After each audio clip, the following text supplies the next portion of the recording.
ಎಂಟು ಬಾರಿ ಬೆಂಗಳೂರು ನಗರದಲ್ಲಿ ಶಾಸಕನಾಗಿ ಜಯನಗರ ಮತ್ತು BTM ವಿಧಾನಸಭಾ ಕ್ಷೇತ್ರದಲ್ಲಿ ಶಾಸಕನಾಗಿ ಗೆದ್ದಿದ್ದೀನಿ. ಮೊದಲನೇ ಸಲ ವೀರಪ್ಪ ಮೊಯ್ಲಿಯವರ ಮಂತ್ರಿಮಂಡಲದಲ್ಲಿ ಸಚಿವನಾಗಿದ್ದೆ. ಆಮೇಲೆ SM ಕೃಷ್ಣ ಅವರ ಕಾಲದಲ್ಲೂ ಸಚಿವನಾಗಿದ್ದೆ. ಧರ್ಮಸಿಂಗ್ ಅವರ ಕಾಲದಲ್ಲೂ ಸಚಿವನಾಗಿದ್ದೆ. ಸಿದ್ದರಾಮಯ್ಯನವರ ಎರಡೂ ಅವಧಿಯಲ್ಲಿ ಸಚಿವನಾಗಿದ್ದೆ. ಎಲ್ಲ ಮುಖ್ಯಮಂತ್ರಿಗಳ ಹತ್ರ ಕೂಡ ನಾನು ಯಾವತ್ತೂ ಕೂಡ ನನಗೆ ಮಂತ್ರಿ ಮಾಡಿ ಅಥವಾ ಇಂಥ ಪೋರ್ಟ್ಫೋಲಿಯೋ ಕೊಡಿ ಅಂತ ಯಾವ ಮುಖ್ಯಮಂತ್ರಿಗಳನ್ನೂ ನಾನು ಕೇಳಿರಲಿಲ್ಲ.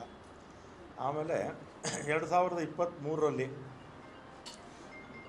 ಮುಖ್ಯಮಂತ್ರಿಗಳು ಸಿದ್ದರಾಮಯ್ಯನವರಾದರು. ಆಗ ನಾನು ಅವ್ರನ್ನ ಹೋಗಿ ನಾನೇನು ಮಿನಿಸ್ಟ್ರ್ ಮಾಡಿ ಅಂತ ನಾನೇನು ಕೇಳಿರಲಿಲ್ಲ. ಅವರೇ ಕರೆದು ನನ್ನ ಮಿನಿಸ್ಟ್ರ್ ಮಾಡಿದ್ರು. ಆಮೇಲೆ 20ನೇ ತಾರೀಕು ಪ್ರಮಾಣ ವಚನ ಆಯಿತು. 23ನೇ ತಾರೀಕು ಸುರೇಶ್, ನಮ್ಮ ಬೈರತಿ ಸುರೇಶ್ ಈಗ ಮಂತ್ರಿಗಳಾಗಿದ್ದಾರೆ, ಅವರು ಫೋನ್ ಮಾಡಿ ಮುಖ್ಯಮಂತ್ರಿಗಳು ಮಾತಾಡಬೇಕಂತೆ ಬನ್ನಿ ಅಂದರು. ಕನ್ನಿಂಗ್ಹ್ಯಾಮ್ ರೋಡ್ಗೆ ಹೋದೆ. ಅಲ್ಲಿ ಮೇಲ್ಗಡೆ ಯಾರೋ ಇದ್ದರು, ಸೆಲ್ಲರಲ್ಲೇ ಪಾರ್ಕಿಂಗಲ್ಲಿ ನಾನು ಸುರೇಶ್ ಮಾತಾಡಿದ್ವಿ. ಏನು ಕರೆದಿದ್ದೇನು ಅಂತ ಕೇಳಿದೆ. ಅದಕ್ಕೆ ನಿಮಗೆ ಬೆಂಗಳೂರು ಪೋರ್ಟ್ಫೋಲಿಯೋ ಕೊಡ್ತೀನಿ ಅಂತ ಹೇಳಿದರು. ಅಷ್ಟೇ ತಾನೇ ಫೋನಲ್ಲಿ ಹೇಳಿದರೆ ಸಾಕಾಗಿತ್ತು, ಇದಕ್ಕೆ ಯಾಕೆ ಕರೆದ್ರಿ ಅಂತೇಳಿ ನಾನು ಸಿದ್ದರಾಮಯ್ಯ ಅವ್ರನ್ನ ಭೇಟಿನೂ ಮಾಡಲಿಲ್ಲ. ಅವರು ಬೆಂಗಳೂರು ಪೋರ್ಟ್ಫೋಲಿಯೋ ಕೊಡ್ತೀನಿ ಅಂತ ನಾನು ಬಂದುಬಿಟ್ಟು ನಾನೇನು ಕೇಳಿರಲಿಲ್ಲ. ಪೋರ್ಟ್ಫೋಲಿಯೋ ಕೊಡಿ ಅಂತ ನಾನು ಸಿದ್ದರಾಮಯ್ಯನವ್ರನ್ನೂ ಕೇಳಲಿಲ್ಲ. ಅವರೇ ವಾಲಂಟಿಯರ್ ಆಗಿ ಕೊಡ್ತೀನಿ ಅಂತ ಹೇಳಿದರು.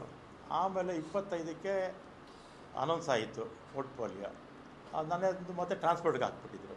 ಆಮೇಲೆ ನಾನು ಫೋನ್ ಮಾಡಿದೆ, ಸುರೇಶಿಗೆ ಫೋನ್ ಮಾಡಿದೆ. ಅವರಿಬ್ಬರು ಜೊತೆಯಲ್ಲೇ ಕಾರಲ್ಲಿ ಹೋಗ್ತಾಯಿದ್ರು. ಯಾಕೆ ಈಗ ಆಯಿತು ಅಂತ ಹೇಳಿದೆ. ಇದು ಬೇರೆ ಬೇರೆ ಕಾರಣಗಳಿಂದ ಇದು ಬದಲಾವಣೆ ಆಗೋಯಿತು ಅಂತ ಹೇಳಿದರು. ಆಮೇಲೆ ನಾನು 25ನೇ ತಾರೀಕು ಮಾತಾಡಿದ್ಮೇಲೆ ನಾನೇನು ಕೇಳಿರಲಿಲ್ಲ, ಏನು ಇಂಥ ಇಲಾಖೆ ಬೇಕು ಅಂತ ನಾನು ಕೇಳಿರಲಿಲ್ಲ. ಅವರೇ ಕರೆದು ಕೊಡ್ತೀನಿ ಅಂತ ಹೇಳಿದರು.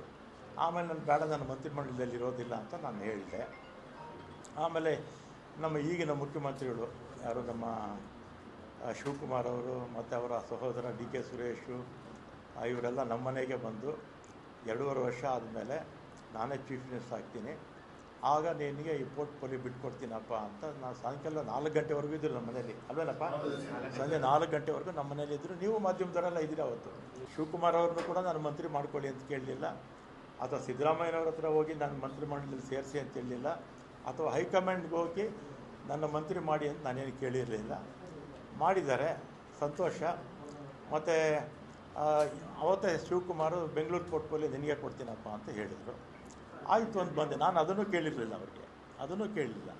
ಅವರೇ ವಾಲಂಟಿಯರಾಗಿ ಹೇಳಿದರು. ಆಮೇಲೆ ನೋಡಿದ್ರೆ ಈಗ ಜಲಸಂಪನ್ಮೂಲ ಕೊಟ್ಟಿದ್ದಾರೆ. ನಾನು 2 ಬಾರಿ ಕೂಡ ಅವರೇ ಕರೆದು ಕೊಡ್ತೀವಿ ಅಂತೇಳಿ ಆಮೇಲೆ ಬೇರೆಯವ್ರಿಗೆ ಆಯಿತು.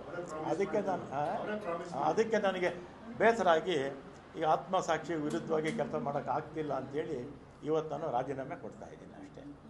ಆಮೇಲೆ ಕಾಂಗ್ರೆಸ್ ಪಕ್ಷದಲ್ಲೇ ಇರ್ತೀನಿ, ಕಾಂಗ್ರೆಸ್ ಶಾಸಕನಾಗಿ ಮುಂದುವರಿತೀನಿ, ಅದರಲ್ಲೇನು ಎರಡನೇ ಮಾತಿಲ್ಲ.